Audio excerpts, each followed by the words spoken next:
Bonjour et bienvenue sur le podcast Couple Heureux. Je m'appelle Pascal Kionkion et je vais partager avec vous toutes les clés pour être heureux à deux.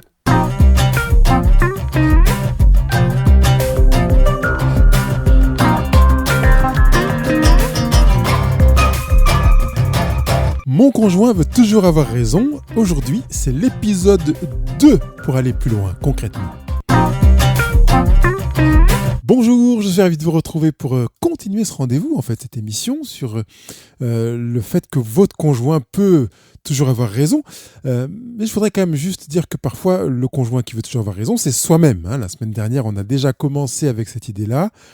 Mon conjoint veut toujours avoir raison. Je peux aussi faire partie de celui qui veut toujours avoir raison. D'ailleurs, il est arrivé que ma femme me le dise.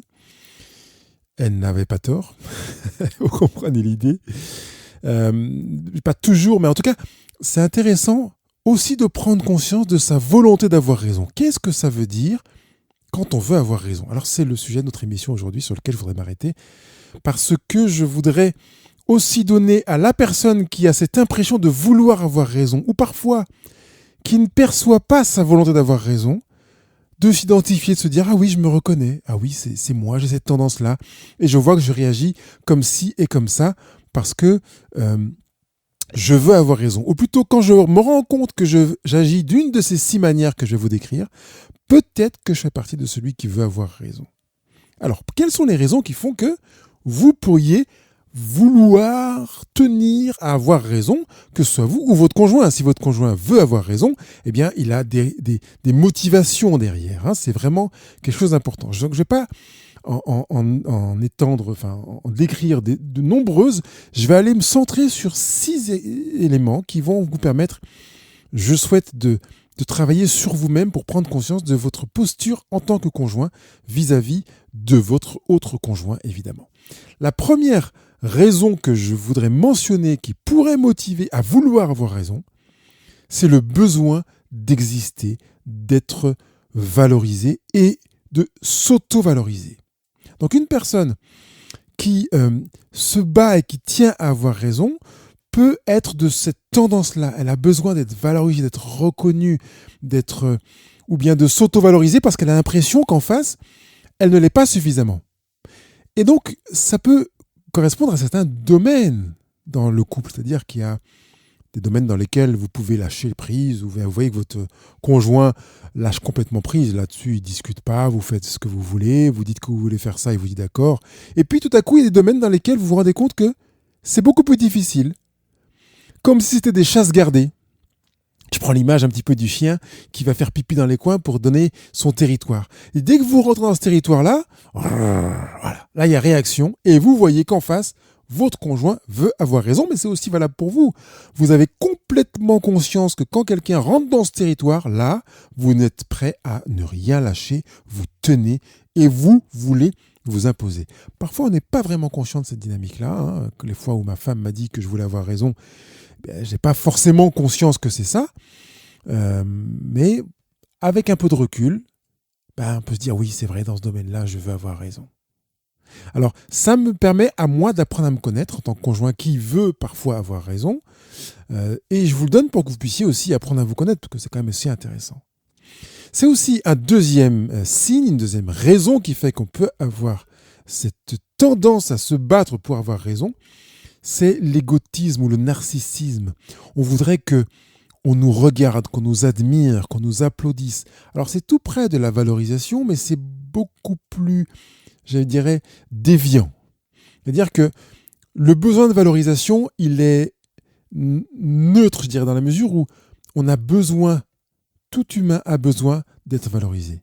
Par contre, l'égotisme, cette nécessité d'être au centre de toutes les décisions, de toutes les préoccupations et que finalement tout passe par soi, est pathologique, est un problème. Qui est pareil pour le narcissisme. Je veux que quoi que tu fasses, quoi que tu décides, ça passe par moi. Quelque part, c'est comme si je disais à mon conjoint, j'estime que tu n'es pas habilité à prendre une décision sans moi. Ce qui peut arriver dans certaines perversions d'attitude, et pour ça que je parle presque de pathologie. Si vous avez l'impression que sans vous, rien ne tient, vous savez qu'il y a un problème, parce que le monde peut continuer à tourner sans vous. Votre conjoint peut être heureux sans vous. D'ailleurs, votre conjoint, normalement, est censé apprendre à vivre heureux sans vous, à créer son bonheur sans vous, et vous-même à créer votre bonheur sans votre conjoint, et que votre conjugalité participe à nourrir des éléments du bonheur que vous avez choisi de construire vous-même personnellement ou que votre conjoint a choisi de construire de son côté. Mais en fait, ce n'est pas la conjugalité qui est censée rendre heureuse, mais ce sont deux personnes heureuses qui vont faire qu'une conjugalité sera heureuse. Le troisième signe qui émerge quand on a face de soi un conjoint qui veut avoir raison, c'est de prendre conscience que ce conjoint-là a généralement une difficulté à faire confiance à l'autre. Mais le pendant, c'est qu'il a une grande difficulté à se faire confiance à lui dans certains domaines. Donc ça rejoint un petit peu la notion de la chasse gardée dont je parlais au départ, c'est que, ayant balisé des domaines dans lesquels il se sent très très mal à l'aise, il n'a pas confiance en lui, eh bien, évidemment, il va laisser l'autre avancer, gérer les choses comme bon semble à l'autre. Et puis les domaines dans lesquels il a confiance en lui, parce qu'une personne qui n'a confiance en elle dans aucun domaine, c'est très très très très rare. Dans ces domaines dans lesquels cette personne a très confiance en elle, elle va manquer de confiance en les autres, parce qu'elle aura une volonté parfois de perfection, que les choses soient faites comme elle l'entend, que les choses soient faites à sa cadence, à son rythme. Et ça peut aller jusqu'à la cuisson des pâtes, et là j'en témoigne, c'est-à-dire que vraiment, ma manière de faire cuire les pâtes est la meilleure, jusqu'à ce que ma femme m'ait montré qu'elle arrive à faire cuire les pâtes impeccablement sans le faire à ma manière. Alors, j'espère juste qu'elle n'écoutera pas cette émission, parce que là, elle va se dire, tu vois, j'avais raison. À vrai dire, je dis ça, mais elle le sait. Mais c'est tout simple, ça peut être même dans les petits détails de la vie quotidienne. C'est pour ça que je parle de l'exemple des pâtes. Mais voilà, mettre les chaussures là et pas là, mettre la table à tel moment. Enfin, voilà, plein de petits détails de la vie qui peuvent participer à pourrir la journée, parce que la personne qui manque de confiance en l'autre va vouloir contrôler les faits et gestes de l'autre. Et une des voies de conséquence, c'est que l'autre a tendance à démissionner. Si tu veux que ce soit comme ça, vas-y, fais-le, débrouille-toi. Et c'est assez décourageant. Donc si, madame, monsieur, vous avez conscience de votre difficulté à faire confiance à l'autre dans un domaine, pour vous éviter de vous retrouver avec maintenant débrouille-toi dans ce domaine-là, eh bien sachez que vous avez un travail à faire sur vous-même. Si votre conjoint vous a déjà fait comprendre qu'il souhaitait que vous débrouilliez et que vous ne fassiez plus appel à lui dans tel ou tel domaine, vous savez que vous avez appuyé sur le bouton « Je veux avoir raison »,« Je tiens à ce que ce soit fait comme je veux »,« Je tiens à ce que ce soit fait à la cadence à laquelle je veux » et que ce soit exactement mis comme je le souhaite, et que par conséquent, votre conjoint a déjà démissionné. C'est dommage, mais ce n'est pas irréversible. Vous pouvez tout simplement prendre conscience de votre difficulté à faire confiance à l'autre parce que vous avez l'impression d'exceller dans ce domaine-là et prendre le temps de discuter avec votre conjoint. Voilà. Ensuite, quatrième, je relis mes notes, quatrième signe, quand on a vraiment la volonté d'avoir raison, c'est une volonté de maîtrise, de contrôle, qui est très proche de ce que j'ai dit juste avant. Vous avez remarqué que ça s'imbrique en fait. On avance un peu plus dans ces éléments-là, mais les uns et les autres s'imbriquent. Une volonté de contrôle, de maîtrise. Et c'est évidemment parce qu'on a un manque de confiance en l'autre, en partie, mais parfois parce qu'on a un sentiment d'expertise avancé et que donc on veut contrôler, maîtriser la situation. Parfois, c'est aussi parce qu'on a grandi dans un milieu dans lequel on a vécu le contrôle. Eh bien, ce tout contrôle ou cet excès de contrôle aussi est un moyen d'abîmer son couple et de donner l'impression d'avoir raison et particulièrement, je vais employer ce terme, de stériliser certains pans de la relation. Ce que je veux dire, stériliser, ça veut dire qu'en fait, vous serez les seuls à utiliser ce pan de la relation, de la communication. Pour illustrer ce que je veux dire, c'est que si par exemple dans le domaine de l'éducation des enfants, vous avez une volonté de contrôle et de maîtrise, eh bien vous verrez que votre conjoint aura tendance à se dire « dans ce domaine-là, je me tais, je le laisse faire ». Alors au début, il y aura la guéguerre, parce que l'un voudra avoir raison, puis l'autre voudra avoir raison, puis l'autre, évidemment, on ne fait pas comme ça, puis non, on fait comme ça. Et au bout d'un moment, il y en a un qui va lâcher. Et vous aurez cette impression d'avoir une relation stérile, unilatérale, dans laquelle vous allez émettre un signal, un message, une parole, une proposition, et en face, vous aurez une fin de non-recevoir, un silence, une non-implication. c'est aussi un signe intéressant pour vous dire j'ai peut-être été trop dans le contrôle, dans la maîtrise, et par conséquent, ça a posé problème. Alors ça va vers un autre élément qui va être encore imbriqué, qui est encore plus fort, c'est une volonté de domination. Parce que quand je suis dans la volonté de domination, là je suis encore dans la déviance. Et dans la volonté de domination, il y a tout ce que j'ai dit avant. Le contrôle, la maîtrise.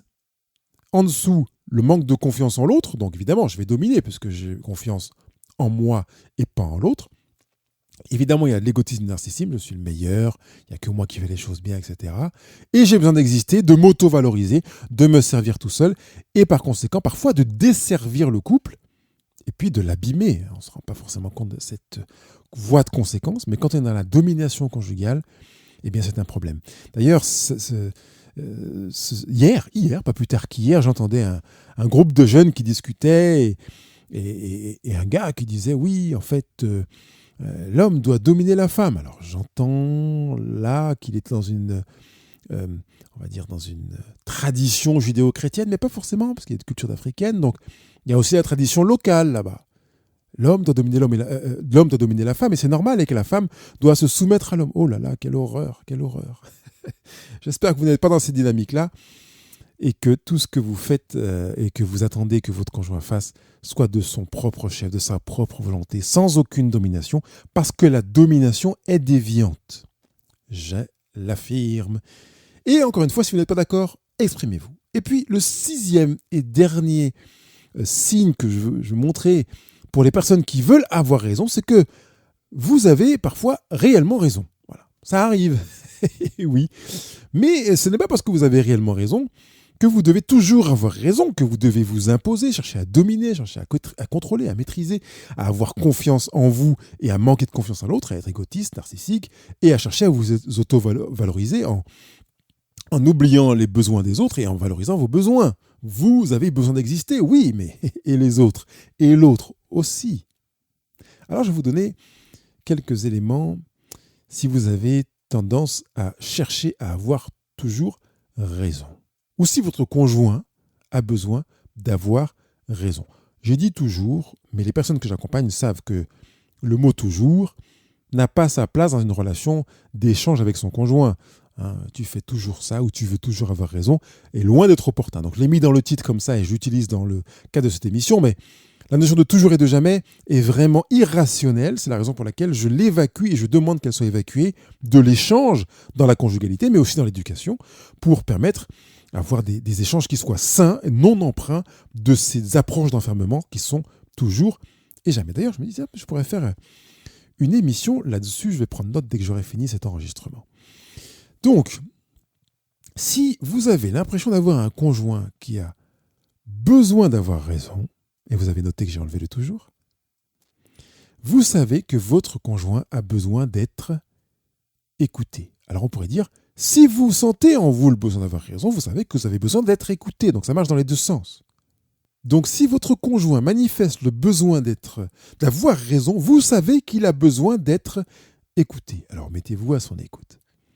Donc quand vous échangez sur un sujet, que vous avez un projet, une idée, et que vous voyez qu'il veut s'exprimer, eh bien écoutez-le dans son domaine. Parce que comme je dis, il est très rare d'avoir un conjoint qui va y avoir raison tout le temps, sauf s'il est en domination, et là j'encourage vivement à consulter. Mais il y a des domaines dans lesquels on veut avoir raison, puis d'autres dans lesquels on lâche. Donc dans les domaines dans lesquels votre conjoint veut avoir raison, vous percevez ça, mettez-vous à son écoute. Alors, comment tu vois les choses ? Et vous l'écoutez. Il vous dit qu'il les voit comme ci et comme ça, d'accord ? Et est-ce qu'il y a d'autres choses que tu vois, peut-être que tu ne m'as pas exprimé ? Et vous vous mettez vraiment à son écoute pour, deuxième élément de l'exercice, chercher à comprendre. Si vous cherchez à comprendre votre conjoint, et pas seulement l'écouter pour avoir l'information, j'ai compris que, non, vous cherchez vraiment à comprendre pour épouser ce qu'il a voulu vous dire, de manière à presque, je dirais même, épuiser ce qu'il a à vous dire sur le sujet.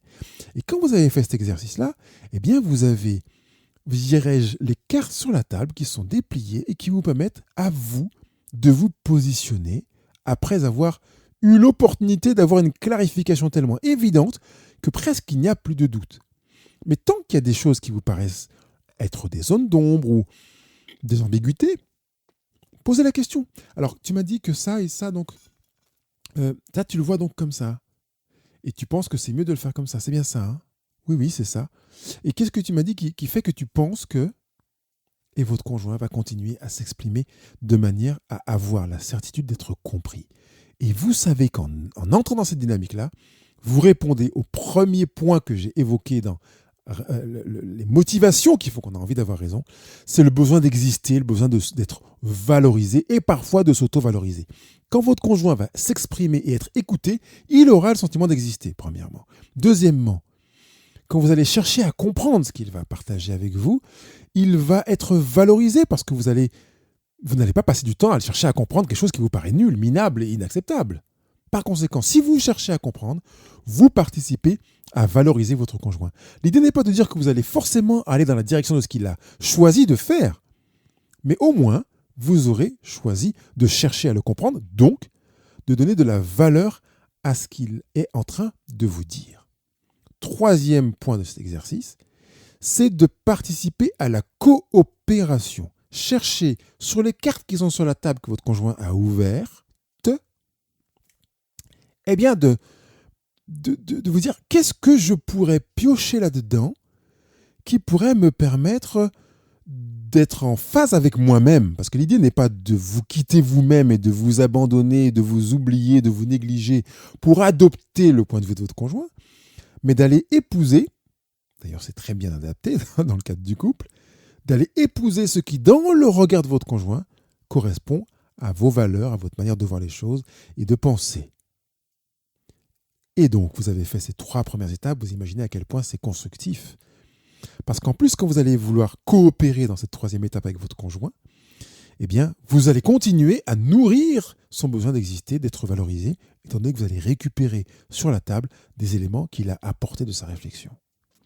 Et vous pouvez passer à la 4e et dernière étape, qui est la co-création. Donc, vous allez peut-être apporter aussi des éléments qui sont les vôtres, dans ce que vous avez pioché de ce que votre conjoint a partagé pour créer ensemble. Écoutez, cherchez à comprendre, coopérer, co-créer. Ces 4 étapes sont vraiment des étapes concrètes et pratiques qui vous permettent, avec votre conjoint, d'arriver à vivre quelque chose qui lui permette d'exister, d'être valorisé et finalement d'être heureux d'avoir été entendu, compris, d'avoir été invité à la coopération et à la co-création. Mais vous aussi, vous en tirez les bénéfices. Parce qu'il y a des conséquences qui sont inhérentes à ces 4 étapes que je vous propose là dans l'exercice. C'est que premièrement, vous allez augmenter l'estime de soi de votre conjoint et l'estime de soi, la vôtre. Deuxièmement, vous allez augmenter l'estime que vous avez mutuellement pour le couple, l'un et l'autre. Troisièmement, vous allez vous ouvrir à l'autre, et vous ouvrir à l'autre est une opportunité pour apprendre à connaître l'autre et à se laisser connaître, parce que quand vous allez vous récupérer sur la table, les cartes que votre conjoint a préparées dans cette phase de la coopération, et que vous allez co-créer en apportant une part de vous dans ce qui est en projet là, eh bien, vous allez vous ouvrir à l'autre. Donc, l'autre se sera ouvert à vous dans le temps d'écoute et dans le temps de recherche de compréhension, et vous vous ouvrirez mutuellement l'un à l'autre dans le temps de coopération et de co-création. Donc, vous êtes un couple gagnant-gagnant. 4e conséquence, c'est la baisse des conflits. Vous avez compris que vous aurez moins de conflits, vous aurez des conflits moins profonds et des conflits moins durables. Donc, baisse du nombre de conflits, baisse de l'intensité des conflits et baisse de la durée des conflits. Parce que vous aurez des conflits dans le temps d'écoute, de recherche de compréhension, de coopération et de co-création. Mais puisque vous êtes dans une posture d'écoute et de chercher à aller puiser dans les richesses de votre conjoint, les conflits vont se défaire d'eux-mêmes. Parce qu'en plus, il est très difficile d'être en conflit avec quelqu'un qui nous valorise. Donc si vous valorisez votre conjoint, il n'aura pas envie de se mettre en conflit avec vous. Si vous cherchez à comprendre ce qu'il vous dit, il n'aura pas envie de se mettre en conflit avec vous. Donc vous allez y gagner en ayant en pratique les 4 étapes de cet exercice.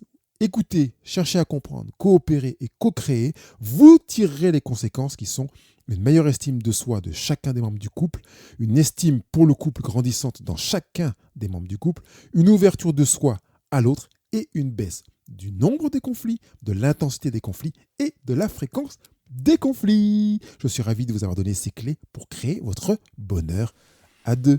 À bientôt.